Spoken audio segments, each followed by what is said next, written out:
They call it the land of dreams, a place where anyone, regardless of their background, has the freedom to rise. A place where hard work pays off, where opportunity is everywhere, and where the future is always within reach. But for millions of Americans in 2025, that dream has become a daily struggle. Walk through any American city and you'll see two different worlds. One is gleaming with high-rise condos, coffee chains, and fast-moving cars. The other is hiding in plain sight. People working 2 jobs just to survive, families living in cars, seniors rationing their medicine because they can't afford refills. An NTHE illusion of the American dream still sells, but behind that facade is a harsh truth. Life in the United States is not getting easier. It's getting harder. In 2025, wages have barely moved, but the cost of living has soared. Rent in cities like Los Angeles and New York has doubled over the last decade. A gallon of milk, once affordable for almost everyone, now feels like a luxury for those earning minimum wage. The cost of groceries, gas, utilities, everything is up, while income remains stagnant for most working Americans.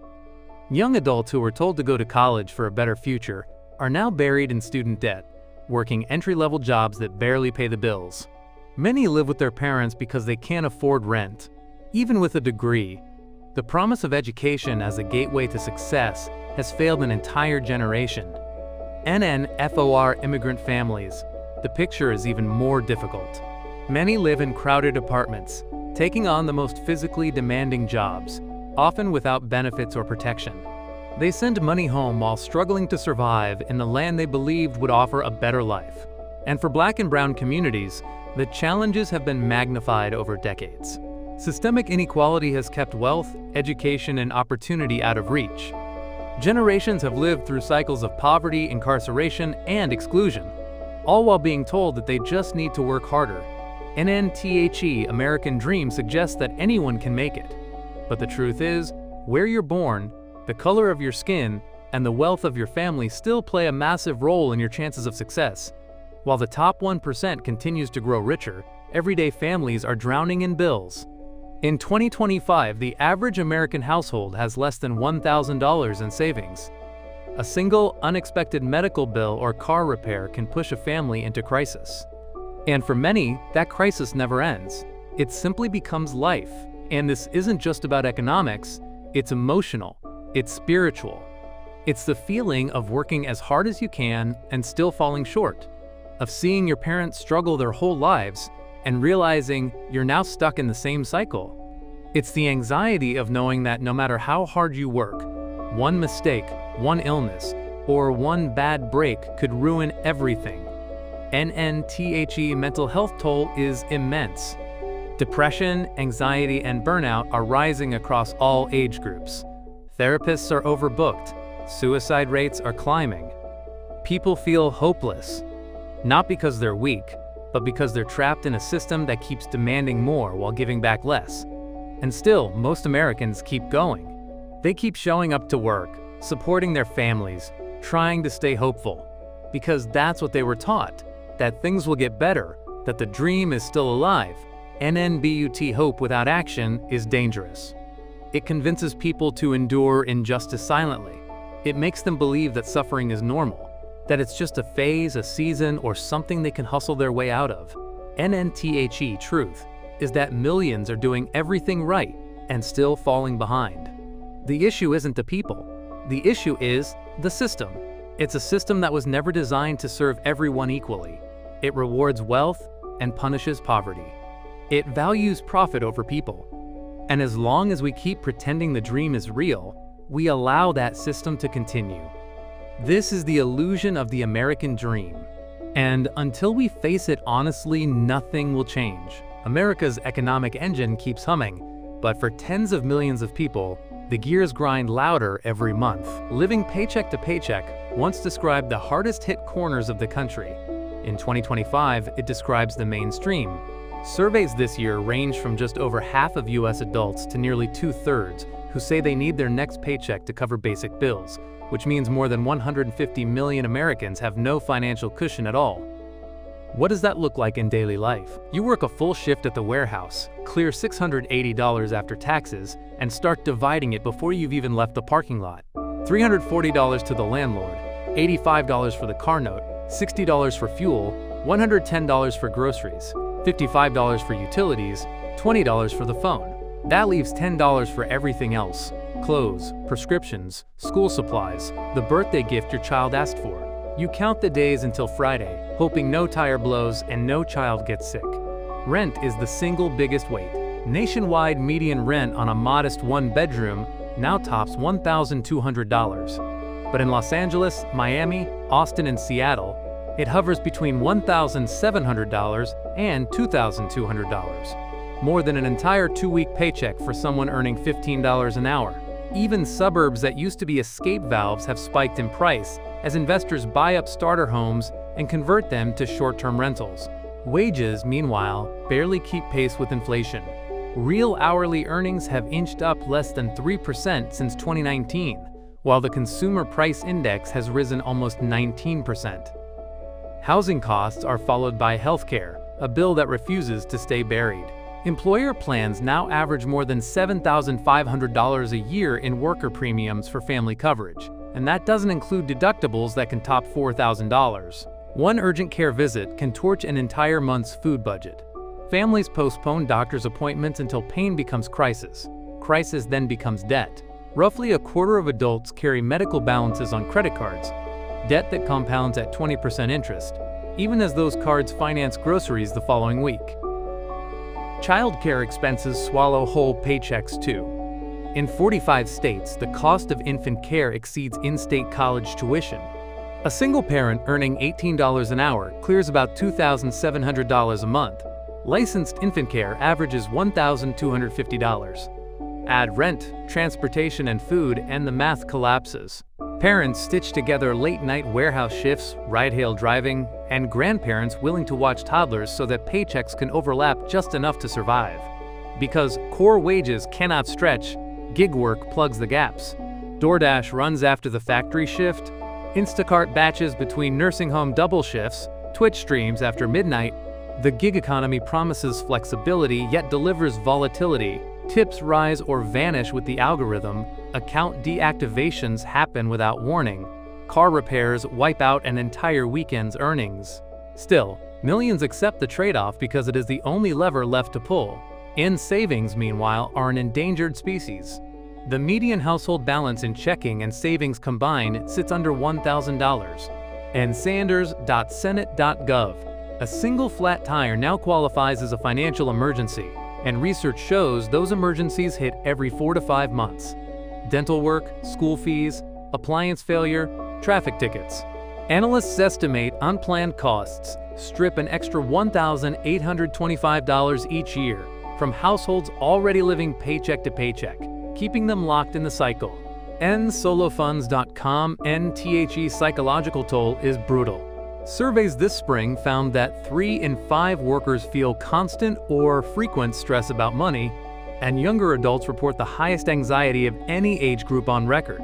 Sleeplessness, migraines, depression, and workplace accidents all rise when finances tighten, and yet therapy is treated as a luxury because sessions run $120 apiece and insurance caps coverage.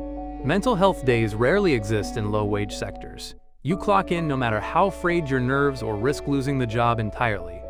And in living paycheck to paycheck also erodes hope in future plans. Marriage is delayed because couples can't afford a ceremony or a bigger apartment. Parenthood is postponed because daycare is impossible on a single income. College enrollment in community and four-year schools has fallen for 5 consecutive terms, with would-be students citing cost and the need to work full-time. Retirement dreams shrink to the length of Social Security statements. Yet even those feel uncertain when public debate hints at future benefit cuts. And communities feel the damage collectively. Local diners lose weekday breakfast crowds because residents skip meals to save money. Little League rosters shrink because parents can't pay fees. Volunteer fire departments struggle as members pick up second jobs and lose time for training. Churches and neighborhood centers see longer lines at food pantries, even as donations fall. An entire civic fabric unravels when everyone is hustling merely to keep the lights on. Yet politicians often frame these burdens as personal failure. They advise people to budget better, to stop buying coffee, to learn to code, ignoring that workers already track every dime, that most families brew coffee at home, and that coding boot camps can cost as much as a used car. The moral narrative blames the individual. The statistical reality indicts a wage structure that fails to match living costs. And living paycheck to paycheck is not a fringe problem. It defines modern American existence. It corrodes security, health, ambition, and community all at once. And because it now afflicts the majority, solving it requires more than individual hustle. It demands systemic change, fair wages, affordable housing, universal health care, robust child care, and a tax code that values labor at least as much as capital. Until then, the country's most common paycheck will continue to be spent before it ever lands, and the cycle will spin on. Most people believe that the system is failing them, but the truth is even worse. The system is not failing. It's functioning exactly as it was designed. And in that design, the suffering of the working class is not a flaw, it's a feature. NNFOR generations. The United States has sold the idea of fairness. If you work hard, play by the rules, and stay out of trouble, you'll be rewarded. But the reality is that the rules were written by and for those who already hold power. What seems like dysfunction is actually a design that protects wealth, suppresses dissent, and discourages mobility. Let's look at how the system maintains itself, economically, politically, and socially. Start with wealth inequality. In 2025, the richest 1% of Americans control more wealth than the bottom 90% combined. That's not by accident. It's the product of decades of tax policy, deregulation, and corporate influence. Wealthy individuals and corporations use their resources to lobby for laws that benefit them. Lower tax rates, weakened labor protections, looser environmental regulations, while the average worker is left behind. And consider taxes. A middle-class teacher earning $55,000 a year might pay a higher effective tax rate than a billionaire investor, simply because of how income is classified. Wages are taxed more heavily than capital gains. That means people who make money from work pay more than people who make money from wealth. Then corporations benefit too. Despite record profits, many of the largest U.S. companies pay little to no federal income tax. Through legal loopholes, offshore accounts, and accounting tricks, they reduce or eliminate their tax bills while enjoying the protection, infrastructure, and consumer base that taxpayers fund. NNTHE result is predictable: starved public services, crumbling infrastructure, and underfunded schools. And yet, when budgets get tight, politicians don't raise taxes on the rich. They cut programs for the poor. This redistribution of resources doesn't stop at money. It extends to opportunity. Public schools in low-income areas receive less funding than those in wealthier zip codes. Children born into poverty often lack access to quality education, healthcare, and nutrition, all of which are critical for development. By the time they reach adulthood, their options are already limited. The system tells them they can succeed, but it never gave them the tools to compete. Meanwhile, the criminal justice system reinforces this disparity. People of color are more likely to be arrested, charged, and sentenced harshly for the same offenses as white counterparts. Poor defendants often rely on overworked public defenders, while wealthy defendants hire teams of lawyers. The result is mass incarceration, broken families, and entire communities destabilized. It's not just about race, it's about class. Poor people are punished for being poor. Can't pay a traffic ticket? You get hit with late fees. Can't afford bail? You sit in jail for weeks, even if you're innocent. The justice system, like the economic one, has been monetized, and the profits depend on keeping people in the system. Healthcare is another pillar of this structure. The US is the only industrialized nation without universal healthcare. Instead, we rely on a patchwork of employer plans, private insurers, Medicaid, and out-of-pocket payments. The system is designed to generate revenue, not wellness. Hospitals, insurance companies, and pharmaceutical firms profit from illness, not health. A healthier population would hurt their bottom line. Then there's housing. The shift from homes as places to live to assets for speculation has driven prices out of reach for millions. Hedge funds and investment firms now buy up single-family homes, turning them into rentals and inflating prices. Rent control is limited or banned in many states. Evictions are common. Homelessness is criminalized. The result? Shelter becomes a privilege, not a right. And what about the political system? Many Americans believe their vote counts equally, but gerrymandering, voter suppression, and campaign finance laws say otherwise.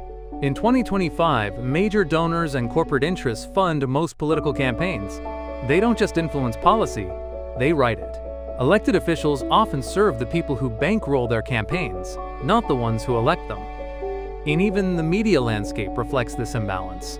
A handful of corporations own the majority of news outlets. Information is filtered, softened, or spun to protect the status quo.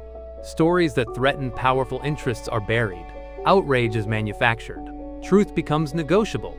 And as a result, the public is divided, distracted, and discouraged. NNTHE system also encourages shame. It tells struggling people that their hardship is a personal failure. If you're poor, it's because you didn't work hard enough. If you're sick, it's because you didn't make the right choices. If you're homeless, it's your own fault. But those messages ignore structural barriers: wage suppression, discrimination, redlining, unequal access to healthcare and education. They ignore how the deck is stacked. This shame keeps people isolated. It prevents organizing. It silences voices. It turns systemic issues into personal burdens, and that's exactly what the system wants. NNBUT. Here's the most dangerous part. The system adapts. When public outrage grows, it offers symbolic gestures: a diversity committee, a corporate pledge, a photo op.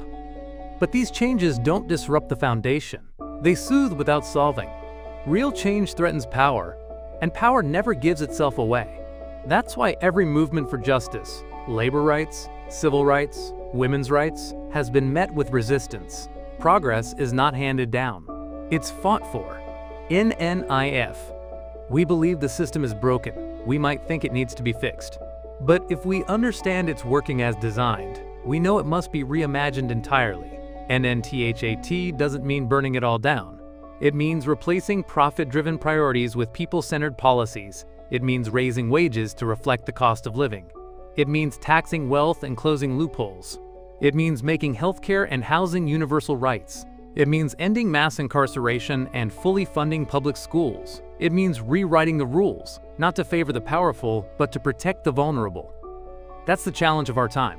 To stop playing a rigged game, to name the injustice, to organize for something better. Because the system won't change itself. It was never meant to.